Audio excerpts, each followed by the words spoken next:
অঙ্কিতা দেবীর দুই ছেলে মেয়ে ছিল। দুই ছেলে মেয়ে পড়াশোনায় খুব মেধাবী ছিল। অঙ্কিতা দেবীর মেয়ে শিলা চাইতো একটা সরকারি চাকরি করতে, কিন্তু ওই যে সমাজ সমাজ বলবে যে মেয়ের এত বয়স হয়ে গেল, তাও মেয়ের বিয়ে দিলে না। এই কথার ভয়ে অঙ্কিতা দেবী তাড়াতাড়ি করেই মেয়ের স্বপ্ন পূরণ না করতে দিয়ে মেয়েকে একটি ছেলের সঙ্গে বিয়ে দিয়ে দিলেন। কিন্তু অঙ্কিতা দেবীর ছেলে কমল আরো পড়াশোনা করতে থাকলো। পড়াশোনা শেষে সে ভালো একটা সরকারি চাকরিও পেয়ে গেল। সরকারি চাকরি পাবার পর, মা, অনেক দিন ধরেই তোমাকে একটা কথা বলবো বলবো ভাবছি, কিন্তু কিভাবে বলবো যে বুঝে উঠতে পারছি না।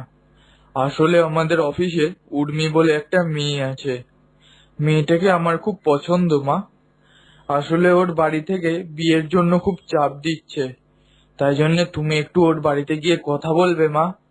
আমি কিছুদিনের মধ্যেই ওকে বিয়ে করে নিতে চাই। কি? এসব তুই কি কথা বলছিস রে খোকা? তুই নিজের পছন্দ মতো বিয়ে করবি? পাড়ার লোক শুনলে কি বলবে বলতো? বলবে এই তো ছেলে মানুষ করলো, এখন ছেলে নিজের বিয়ে নিজেই দেখে শুনে করে নিচ্ছে, মায়ের কথার কোনো দামই দিচ্ছে না। এসব তুমি কোন যুগে পড়ে আছো বলো তো, মা? সমাজে এগুলো হামেশাই হচ্ছে। আর লোকে কে কি বলবে এসব নিয়ে পড়ে থেকো না তো।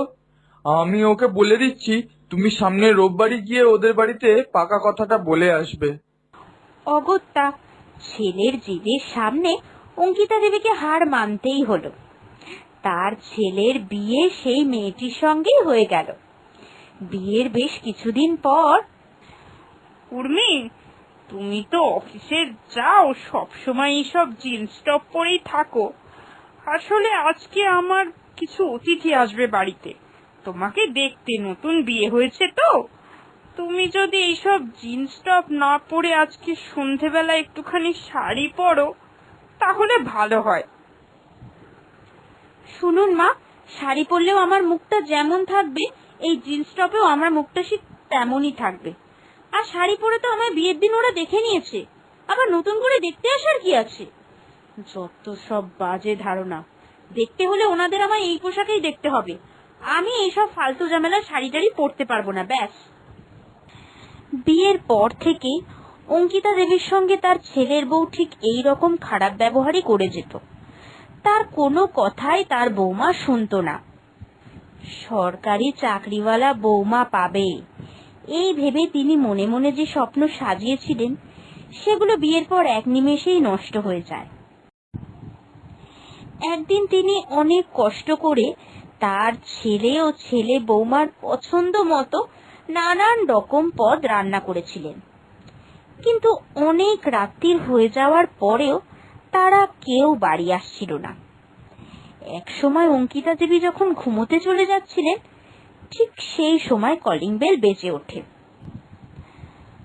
আরে তোরা আজকে এত লেট করে ফিরলি কেন? সেই কখন থেকে আমি তোদের জন্য অপেক্ষা করছি। চল, আজকে তোদের দুজনের পছন্দ মতো সমস্ত রান্নাবাড়ি করেছি। ডাব চিংড়ি, কচু পাতা দিয়ে ইলিশ মাছ, মাছের মাথা দিয়ে মুগের ডাল। চল চল, তাড়াতাড়ি করে খেতে দি। না মা, আমরা কেউই কিছু খাবো না। আজকে আমাদের অফিস থেকে একটা পার্টি ছিল, আমরা রাতে সেখানেই ডিনারটা করে এসেছি। আর আপনাকে তো বলেছি যে আমাদের জন্য ওয়েট করবেন না। আপনি কেন শুধুমাত্র আমাদের জন্য ওয়েট করে নিজের টাইম লস করেন বলুন তো? যাকে, আপনি খাবেন কি খাবেন না আমার জানার দরকার নেই। আমরা দুজনে প্রচন্ড টায়ার্ড, ঘুমোতে যাব, সরুন। এই কথা শুনে অঙ্কিতা দেবী মনে মনে খুব কষ্ট পেলেন, কারণ তিনি স্পষ্টই বুঝতে পারছিলেন যে বিয়ে করার পর তার ছেলে অনেক বদলে গেছে, আর মায়ের কথা এক বিন্দুও তার ছেলে ভাবত না। এইভাবেই কেটে গেল বেশ কয়েকটা মাস। তারপর, আরে বৌমা, লাগেজ তোমার হাতে? তোমরা কি কোথাও ঘুরতে যাচ্ছ নাকি? কোথায়? বাবু তো আমায় কিছু জানালো না। হ্যাঁ মা, আসলে আমাদের দুজনের ট্রান্সফার হয়ে গেছে দিল্লিতে। আর আমরা ওখানেই সেটেল করব। সেই জন্য সবকিছু গুছিয়ে নিয়েছি আর কি। এই তো এখনই গাড়ি আসবে, আমরা বেরিয়ে যাব। সে কি গো, তুমি আমায় এই শেষ মুহূর্তে জানাচ্ছ? আমার ব্যাগ ট্যাগ তো কিছু গোছানো হয়নি। এখন আমি এত তাড়াহুড়ো করে কি করে সব করব? সরি মা, আসলে আমাদের ওখানকার অফিস থেকে যে কোয়ার্টারটা দেবে সেটা বড্ড ছোট। আমাদের দুজনের জন্যই ঠিকঠাক, আপনাকে আমরা ওখানে নিয়ে যেতে পারবো না। তবে হ্যাঁ, আপনি চিন্তা করবেন না, মাসের শেষের টাকাটা আমরা আপনাকে ঠিক পাঠিয়ে দেব। তাই খাওয়া খরচার আপনার কোনো অসুবিধা হবে না। কি বলছো বৌমা এগুলো? টাকাটাই কি সব? শেষ বয়সের ছেলে বৌমাই হয় তার মায়ের একমাত্র অবলম্বন। এখন আমি একা একা কি করে থাকবো? সেটা তো আপনার হেডেক, আমাদের তো নয়। যাই হোক, দেরি হয়ে যাচ্ছে, চললাম। ভালো থাকবেন।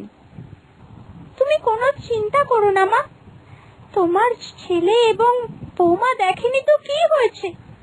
তোমার মেয়ে জামাই তো আছে। সরকারি চাকরিটাই কি সব গো মা? তোমার ছেলে তো সরকারি চাকরি পেয়েও মানুষ হলো না। না মা, তোমাকে আমি কিছুতেই এখানে একা থাকতে দেব না। তোমাকে আমি আমার সঙ্গে আমার বাড়িতে নিয়ে যাব। আমার শ্বশুর শাশুড়ি খুব ভালো, জানো তো মা। তুমি তো আমাকে পড়ালে না, কিন্তু আমার শ্বশুর শাশুড়ি আমার স্বপ্নের দাম দিয়েছে। ওনারা আমায় পড়িয়েছেন। এখন আমি সরকারি চাকরি না করলেও একটা প্রাইভেট কোম্পানিতে ছোটখাটো চাকরি করি, আর তাতে আমি আমার মাকে ঠিক চালিয়ে নিতে পারবো। তোমার ছেলেকে ফোন করে বলে দিও, ওই ভিক্ষার টাকা তোমার লাগবে না। তোমার একটা ছেলে নয়, তোমার একটা মেয়েও আছে, আর সেই তোমার দেখভাল এখন থেকে করবে। চলো মা, তুমি আমার সঙ্গে চলো। এরপর শিলা তার মাকে নিয়ে চলে যায়। শ্বশুর শাশুড়ি স্বামীর দেখভালের সঙ্গে সঙ্গে তার মায়েরও সে দেখভাল করা শুরু করে, আর তারা সবাই মিলে একসঙ্গে ভালোভাবে থাকতে শুরু করলো।